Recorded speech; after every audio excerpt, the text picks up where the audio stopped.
Hello everyone and welcome to this new video. I'm Umbra and today we're gonna make a tier list for the good faction commander from the PvE of Rise to War 2.0. I have already published the tier list from the evil faction. I'm gonna leave you the link on top of me. If you wanna see that, just check it out.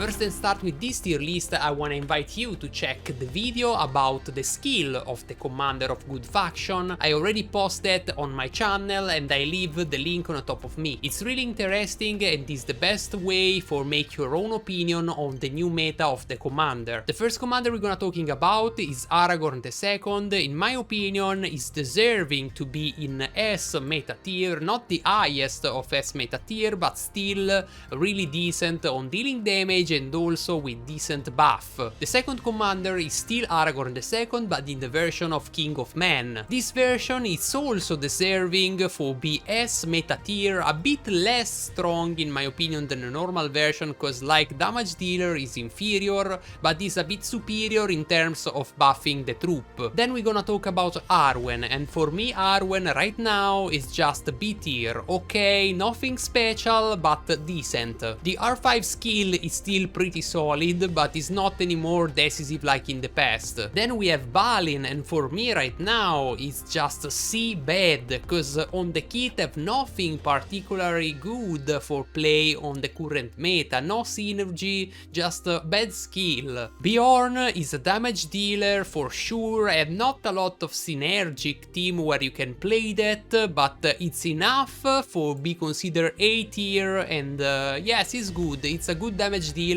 Not very recommended because I have not a lot of synergy, just this. And now we're gonna talk about BOROMIR, and for me it's S+ God. This commander gonna provide to your team evasion, and the pursuit is really rare right now. Gonna provide attack boost and gonna also provide defense for this army, so it's insanely strong. CELEBORN is a bit hard to rank because it's not enough good for be considered meta, but it's probably the best of the A good tier, and for this reason I'm gonna place that here, cause have a solid kit all around, so it's not meta just cause there's better option than them. And one of these option is absolutely CIRDAN, and CIRDAN for sure is S meta. The amount of utility can bring to the team, it's really insane. It's the best healer of the good faction and in general of the game right now. And the R5 have a lot of RNG. This is the only reason, cause it's not S+ in my opinion, cause the RNG, but it's very strong in a team of elves. And now it's already the time to talk about the one, the only hero can destroy the game right now in solo. DAIN IRONFOOT is absolutely the one. The amount of damage of this commander is completely crazy, can destroy an entire army of the enemy in solo. I see some report with 350k of damage on PvP, and this guy in this moment in time is impossible to fight. He's the best of the best of the best of the commander on the game. We finish to talk about the one and we go with DENETHOR, a D tier terrible. Unfortunate for them, it's still really bad in my opinion. I have nothing for choose them, and there's no reason for playing a formation. Now probably one of the best good hero of the past, we talk about DWALIN, and right now DWALIN is just A tier good. He's a damage dealer hero, did a lot of damage, but is not enough for compete a very high level versus all the damage dealer hero the good faction have. And now we talk about ELLADAN, and for me them is just terrible. There's no reason for play that. Then we talk about ELROHIR, and for me it's just a step over the brother. Is in the C bad tier, can be a bit useful cause have some buff for the troop, but is nothing special, you don't want play that. And now we talk about the father. Herald is absolutely S meta tier. The kit is super strong for deal damage and also support the elves army. He's not a full damage dealer, he's not a full support, but perform really well with the army of elves. The next one is EOMER, and EOMER is absolutely S+ god tier. In my opinion, EOMER is probably the best cavalry commander in the game right now. The combination of troop damage, commander damage is completely crazy on that, and also consider is a cavalry commander gonna counter all the small unit of the game. Another good commander of the cavalry is for sure EOWYN, and I'm gonna place on S meta tier, cause the combination of Rohan commander is absolutely insane right now, and EOWYN is fundamental in this formation for the tankiness and for the support can bring. Now we're gonna talk about FALGIN, the best support tank for Dwarves formation, and for this reason we're gonna place that on S meta tier. The next one is FARAMIR, and I'm gonna place that on OK B tier. The reason is simple: have a decent amount of damage but not enough for be considered good, have a decent amount of support stuff but not enough for be considered good, so it's just okay. If you run man you can run that, but it's not fantastic. Then we have Frodo and Sam, and in my opinion right now they are just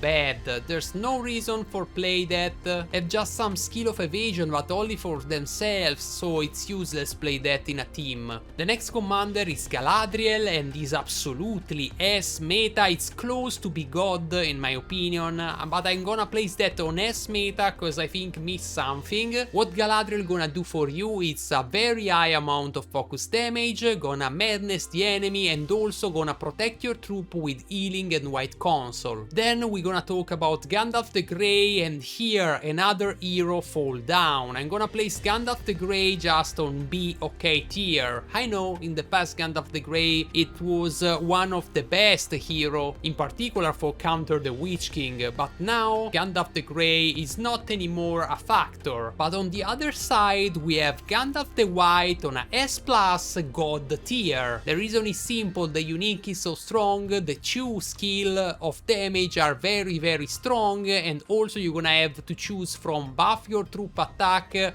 or protect them with the white console, so all the kit of Gandalf the White is very OP. The next hero is GIL-GALAD, and I'm gonna place that on S+ god.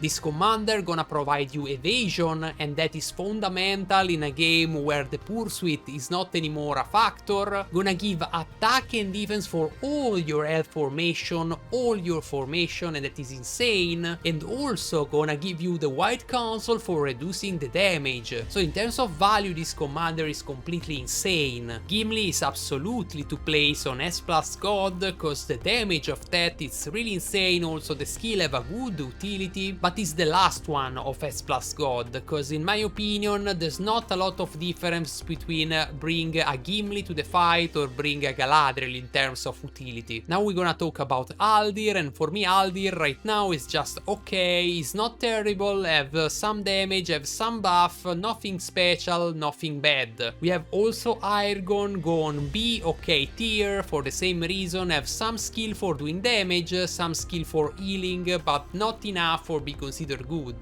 Then we have IMRAHIL, and is a good partner for the Rohan team, but not enough for be considered good cause there's better option. Right now is not so bad, but there's better option for play the same role, so B OK tier for them. Then we talk about ISILDUR, another great support, can fit in a lot of army, it's super versatile. I'm gonna place that for sure on S+, a bit under EOMER but superior than Gandalf the White, cause you can play that in every single army, and you're gonna have a lot of tankiness from that, also a lot of attack if you run that on a man army, and the chance of follow up every round, it's very strong. King of the Dead, I consider that a good tier just cause it's not so bad, but there's not a lot of army where you can fit that. So for the same reason of BEORN I can step up these commanders cause we need to think also of the synergy of the hero. One hero can have a great kit, a very good kit, but cannot play on the meta if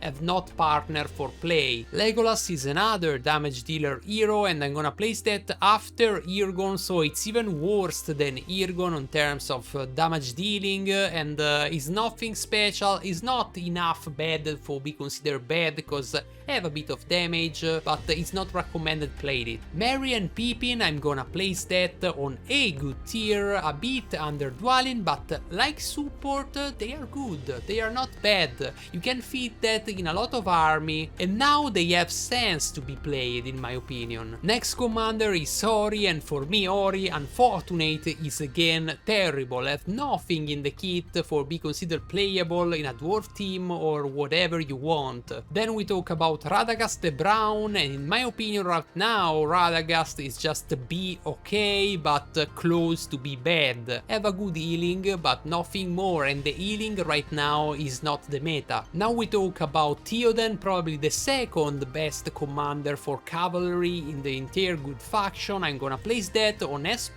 God. The amount of buff THEODEN can bring to the cavalry formation and also themselves for be very tankiness, it's crazy and deserving the S+. Now we talk about Thorin, and for me Thorin right now is just a bit better than an HALDIR, but have nothing special for be played in a dwarf team. There's too much dwarves better than them, so why I have to play Thorin if I can play a DAIN, a GIMLI and a FALGIN? Then we have Thranduil, and I think Thranduil is okay. I mean, if you don't have other elves, if you don't have CELEBORN, if you don't have Galadriel, you can use the Thranduil, it's not a problem. It's just okay but not good. And for last, I'm gonna place the 3-beard in a good tier for the same reason of the BEORN. It's not easy play the 3-beard, you need a very particular formation for play that, but I think in terms of damage dealing it's very strong. That is my final tier list for the good faction. I hope you enjoyed this video. If you like it, just smash like on that and also subscribe to my channel for a future content. Let me know in the comment what you think, if you have a different idea about the commander, if you play the PBA, if you don't play it and you wanna know more. In the future video for sure I'm gonna examine the item and the unique of the hero. So remember to follow me absolutely if you're interested on the new change of Rise to War 2.0. For this video it's all, thank you for following me and see you in the next. Woo!